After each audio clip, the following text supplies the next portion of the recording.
Pero más allá de los incidentes, vamos al tema de fondo, porque así como hay un informe firmado por Rosa Bartra en mayoría que se debate en el Congreso, hay un informe en minoría preparado por el congresista Humberto Morales del Frente Amplio. Esta mañana hemos invitado al congresista Morales para tratar este tema.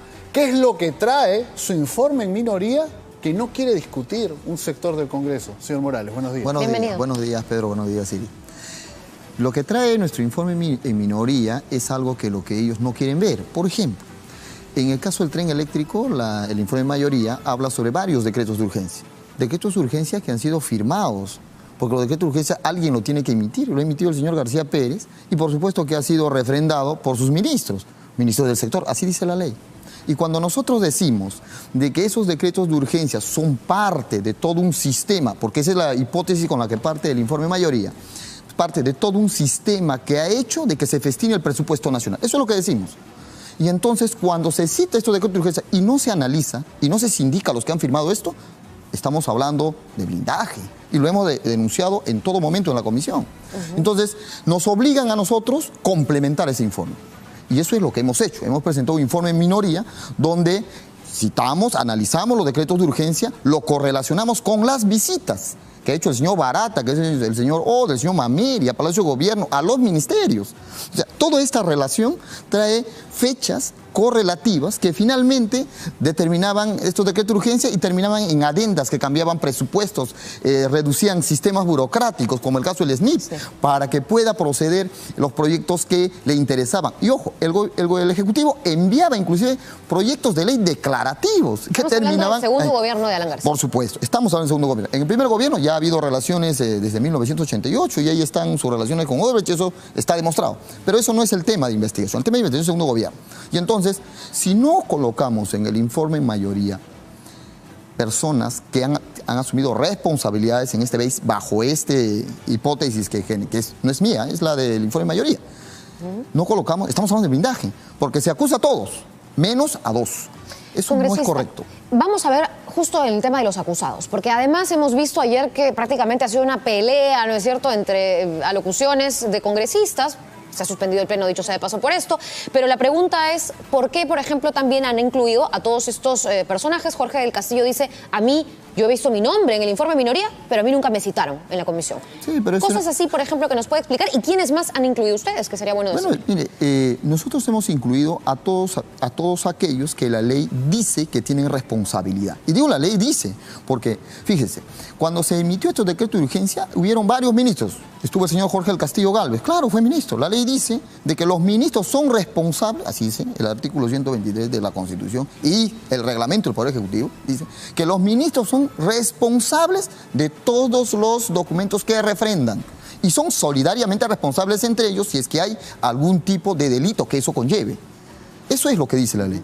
Nosotros estamos en el Poder Legislativo y en ella no se hace pues acusaciones. Pues, y ahí hay una falta a la verdad completamente. La acusación lo hace el Ministerio Público en defensa del Estado. ¿Ustedes recomiendan? Nosotros recomendamos, nosotros debatimos en un foro político. Y en el foro político lo que hemos dicho nosotros, Sigrid, hemos dicho nosotros que recomendamos que estos señores sean investigados y sean procesados en el Poder Judicial. Eso es, porque estos documentos no son documentos ocultos, como han dicho ellos. Dice, han perseguido la vida privada.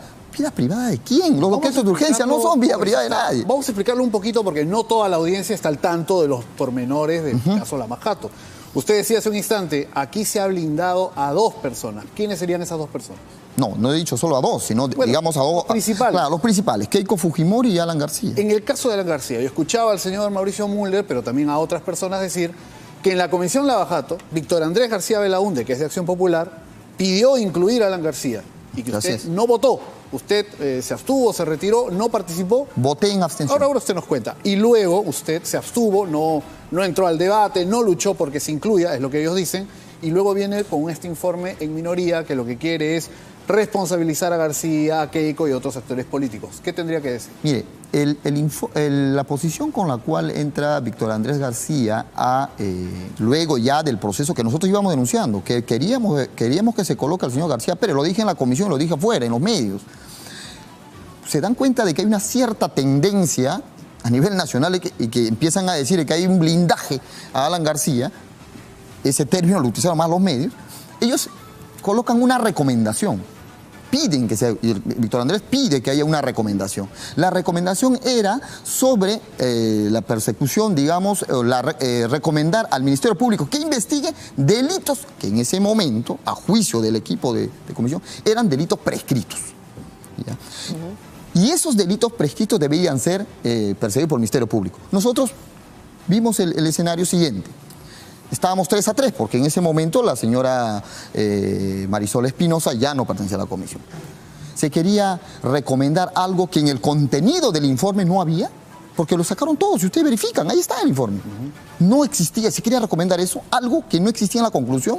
Todo aquel que ha hecho medianamente un informe de tesis o ha hecho una investigación así respetable, sabe pues que lo que no está en el contenido no puede estar en la conclusión, menos en una recomendación. Eso es lo que sabe. Y entonces ellos querían colocar una recomendación para resolver un problema político y decir que sí le estamos...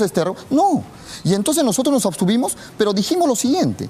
Dijimos que aquí hay una declaración del señor Navarro, que era un testigo en ese momento, que vincula al señor Cuba con la señora Chessman, y que eso sí está investigado, porque ahí están las personas que están detenidas. Entonces, concluyó con eso. Entonces, estas personas que están detenidas sí son perseguibles, este delito sí es perseguible, pues. Entonces hay que colocar la declaración del señor Cuba acá, y podemos nosotros colocar conclusiones, recomendaciones. No quisieron hacerlo. Ahora, me parece interesante hablar del contenido de su informe en minoría. Usted ha tenido 40 minutos de exposición versus los dos días que ha tenido Rosa María Bartra. De repente entramos en algunos detalles porque veo que usted no solamente incluyó, por ejemplo, el caso de la línea 1 del metro, los casos más conocidos, digamos, en el segundo gobierno de Alan García, sino también sus conferencias. Y es que ustedes han incluido en este informe que este dinero habría sido también pagado por Marcelo Odebrecht. Estamos hablando de las conferencias por las cuales el expresidente también recibe un sueldo. No sé si nos puede explicar qué otros detalles imputan o incluyen. Nosotros incluimos, utilizamos básicamente 3 insumos. Uno son los análisis de los decretos de urgencia. 2, utilizamos las visitas, y 3, las dádivas que habrían dado a los partidos. Y digo dádivas porque que lo hayan usado en campaña, eso es otra cosa que hay que investigar. Y por eso hemos presentado una moción para que se cree una comisión multipartidista para ese tema. Entonces, 3 insumos que nos lleva a hacer conclusiones. Primero, se inició dando un dinero, que hasta este momento solo se habla de $200.000 entregado al señor Alba Castro.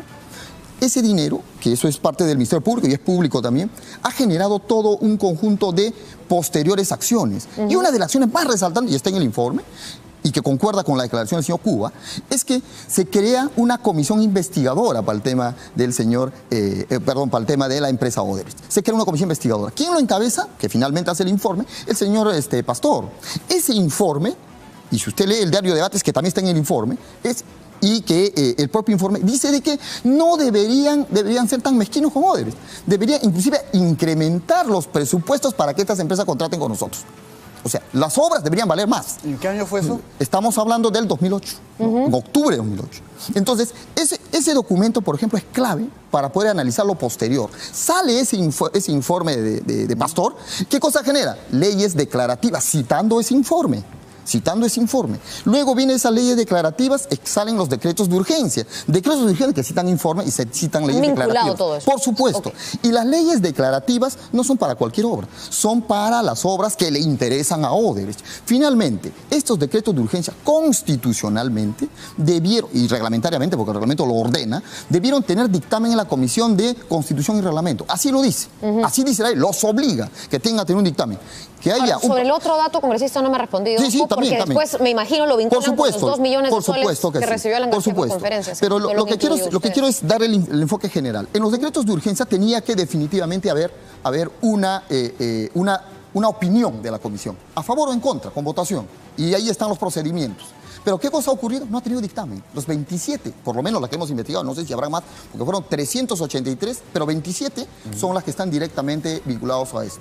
Estas 27 no han tenido opinión, ninguna opinión. Parece que la ley lo dice. Entonces, si ha habido $200.000, y ahí entro a lo que usted ha dicho, $200.000 que el señor Alba Castro ha recibido y que sería para el APRE según Barata. Ok. Si los ingresos que ha certificado el señor García Pérez son por estas charlas, conferencias, foros de nivel académico que ha recibido, no son $200.000, mucho más.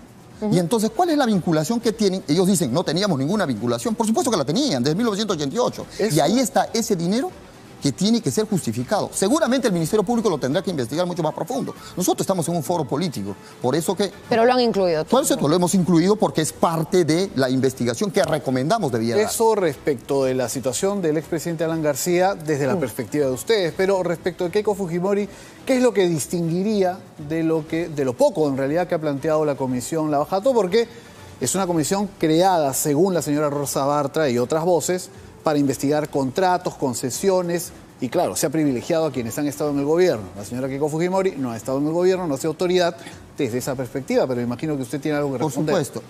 La señora Keiko Fujimori, de verdad, es cierto y es correcto, ella no ha sido presidente de este país.